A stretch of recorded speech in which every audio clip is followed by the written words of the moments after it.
وما ارسلنا من رسول الا ليطاع باذن الله ولو انهم اذ ظلموا انفسهم جاءوك فاستغفروا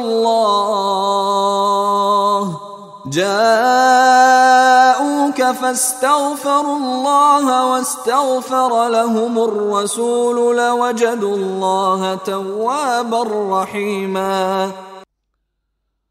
وما ارسلنا من رسول الا ليطاع باذن اللہ۔ اب ایک بات نوٹ کر لیجئے، منافقت جو یہاں پر زیر بحث آئے گی سورہ مبارکہ میں، وہ 3 عنوانات کے تحت ہے۔ منافقوں پہ نماز بھاری نہیں تھی، روزہ بھاری نہیں تھا، 3 چیزیں بھاری تھی۔ ایک رسول کی اطاعت، اور یہ بڑی نفسیاتی بات ہے، رسول انسان ہے، ہم جو رسول کی اطاعت کرتے ہیں تو رسول ہمارے لیے ایک انسٹیٹیوشن کی حیثیت رکھتے ہیں صلی اللہ علیہ وسلم۔ 2 ہاتھ 2 پاؤں 2 آنکھوں والا رسول ہمارے پاس موجود نہیں ہے، ان کے سامنے انسان موجود تھا، اس کے بھی 2 ہاتھ ہیں، اس کے بھی 2 پاؤں ہیں، اس کی 2 آنکھیں ہیں۔ انسان کی اطاعت کرے یہ بہت مشکل ہے، جیسا کہ جماعتوں میں ہوتا ہے۔ امیر کی اطاعت سے زیادہ بھاری کام کون سا ہے؟ بڑا مشکل کام، اپنی رائے کو پیچھے ڈالیں تو امیر کی رائے پر چلیں۔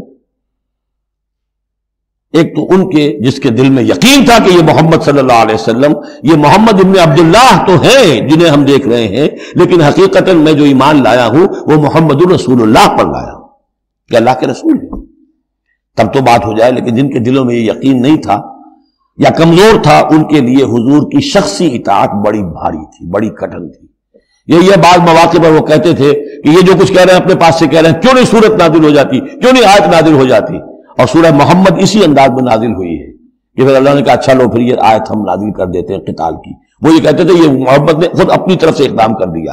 دوسری چیز جو کٹن تھی وہ تو کٹن ہے قتال، اللہ کی راہ میں جنگ کے لیے نکلنا، خطرہ ہے، مرحلہ سخت ہے اور جان عزیز۔ اور تیسری چیز ہجرت۔ اب ہجرت میں منافقین مدینہ نہیں، منافق جو اور تھے گردا گرد کے اور مکے میں جو تھے ان کا ذکر آئے گا اب آگے۔ گھر بار چھوڑ کر، خاندان والوں کو چھوڑ کر نکل جانا آسان کام نہیں۔ اب سب سے پہلے اطاعت رسول، اس کی کیا اہمیت ہے؟ وما ارسلنا من رسول الا لیطاع باذن اللہ، تو ہم نے نہیں بھیجا کسی رسول کو مگر اس لیے کہ اس کی اطاعت کی جائے اللہ کے حکم سے۔ وَلَوْ أَنَّهُمْ ظَلَمُوا أَنفُسَهُمْ، اور اگر انہوں نے جب اپنے اوپر ظلم کیا تھا، انفسہم جاؤ کا، اگر وہ آتے اے نبی آپ کے پاس، فاستغفر اللہ، اور اللہ سے بھی استغفار کرتے، واستغفر لهم الرسول، اور رسول بھی ان کے لیے استغفار کرتے اللہ سے، وجدوا اللہ توابا رحیما، تو وہ پاتے کہ اللہ تعالیٰ تو توبہ کا قبول فرمانے والا اور رحیم ہے۔